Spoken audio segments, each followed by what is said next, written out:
welcome to Flannel Acres. Today we're going to talk about another wild edible, and this one is called elderberries. Now we like to use elderberries to make a juice with them, and we treat colds and things like viruses with that. And I'm going to tell you some information about these so that you can look for them and harvest some of your own. First of all, what you want to look for is the blossoms. Those are easiest to spot in the springtime, and we see them around here, I'd say late May, right around Memorial Day weekend.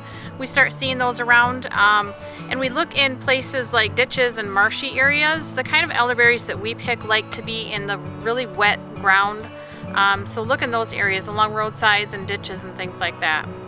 The elderberries like to ripen in September usually around here. That's when we see them. And they ripen to a deep purple. And this is what they look like. This is a big bowl of elderberries that we have. These are easily confused with a couple of other berries that are poisonous. So you want to make sure that you're identifying these properly before you eat them. This is a jar that I have of dried elderberries, which can be rehydrated and used for different things. This is just vacuum sealed, so there's no liquid in there. They're just dehydrated and sealed in a jar. And like I mentioned before, there are a couple different varieties of elderberries. In our area where we live in Michigan, the elderberries are a deep purple when they're ripe, and they're very, very small. I've heard in some parts of the country, like maybe the Pacific Northwest, maybe other areas too, the elderberries are a blue and almost look like a blueberry. I think they may be a little bit larger as well, but definitely do some reading and research on that before you go and pick these and eat them and make things that you want to serve to your family. So just double check on that and see what kind of elderberries you have in your area. When you pick the elderberries, all you have to do is find the joint at the bottom of the blossom head. You'll see the blossom head up here, and then some stem, and then there's kind of a joint at the end of that. Those will just snap right off in those spots there. You can bring scissors along if you prefer to clip them with scissors. That's fine too, whatever you want to do with that. When you're destemming the berries, all we do is take the berries kind of and go like this in between your thumb and your fingers and just kind of roll them, and they come off pretty easily. You'll get some pieces of stem in there, and you want to try to get as much of the stem out as you can, because I've heard that there's a toxin in there that you don't really want to be eating. We get most of the stems out. We end up with little tiny pieces kind of like that in there, and that goes, you know, when we make the juice out of it, that goes into the pot too, but there's not a ton of them in there, so I'm not really concerned about that. And as I said, we use the elderberry juice to treat colds. And basically what we do is whenever you get the first signs of a cold, like the scratchy throat, or you're sneezing a lot, or you start to feel a little bit plugged up, just at those first signs of a cold, we take about 2 to 3 ounces of the juice about twice a day, maybe 3 times a day, depending on, you know, what you're feeling like. And that will usually shorten the length of the cold and make the cold less severe. So it really is helpful with that. The elderberries can be made into juice, like I mentioned, and you can make jellies and jams out of it.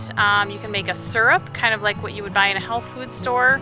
And my grandma used to make an apple elderberry pie, which will probably be talked about for generations. It was really good. She would make an apple pie and just put some of the elderberries in there. It was really pretty and tasted great. So what I'm going to show you today is how I make a juice out of this, and let's get started with that. Alright, so making the elderberry juice is pretty simple, and these are the ingredients that we're going to use. We have about 6 or 7 cups of elderberries here, 6 cups of sugar. I know that sounds like a lot, but that's the best way to get my family to drink is if it's sweetened. And we have 3/4 of a cup of lemon juice. And then we have some ground cinnamon that we will just kind of sprinkle in there to taste. You could also simmer the whole mix with a couple of cinnamon sticks. So these go into the pot. We have 18 cups of water in there.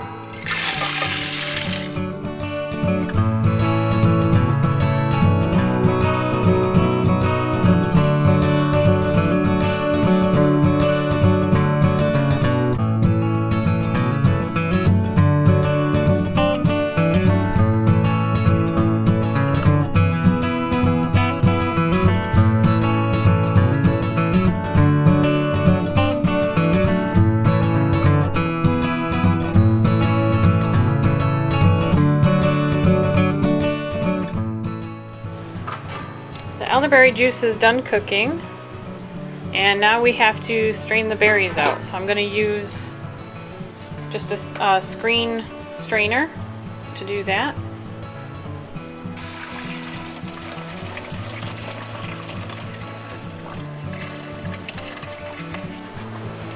Okay, so there's a couple things you can do. You can either just can the juice like it is, or you can take the berries and put them through a strainer or a juicer, something that'll take the little stem bits and the seeds out, and you can still put that the pulp that's separated from that back into your juice so that you have more in there. I've done it that way before. I've got a KitchenAid strainer that I've put it through, which works really well. And I also have an old juicer that works well for that too. This time I'm not going to do that. I'm just going to can the juice as it is, and I'll show you the difference after it's canned. Alright, so I've got a boiling water canner going right here, and I'm going to put the juice into some pint jars, and I'm going to process those. Check my recipe here. You fill these the jars so that you have 1/8 inch head space. So the space between the top of the liquid and the lid is only going to be 1/8 of an inch. Oops. And then you want to process those in the boiling water canner for 10 minutes. And that's it. Really easy.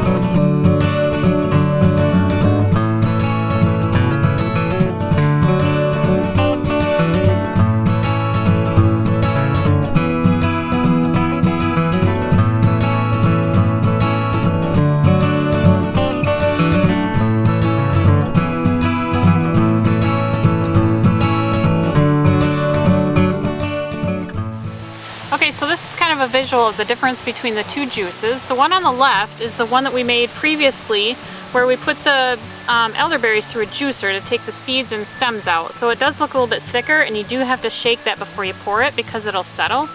And this is the one that we just made on the right. It's more clear. You can almost see through the glass there. It's just got a lighter look to it. It probably won't have to be shaken at all, if maybe a little, I don't know, probably not at all. But yeah, that's kind of the difference between the two. So there's a simple way to make some elderberry juice. I don't think it's too complicated, and hey, why make things complicated anyway if you don't have to, right? So what do you like to do with elderberries? Do you have a special recipe you use for a juice or a syrup or maybe a dessert? I'd love to hear about it, so make a comment below or send us an email. That's it for now, and we'll catch you guys later. Don't forget to click like and subscribe to our channel. See ya.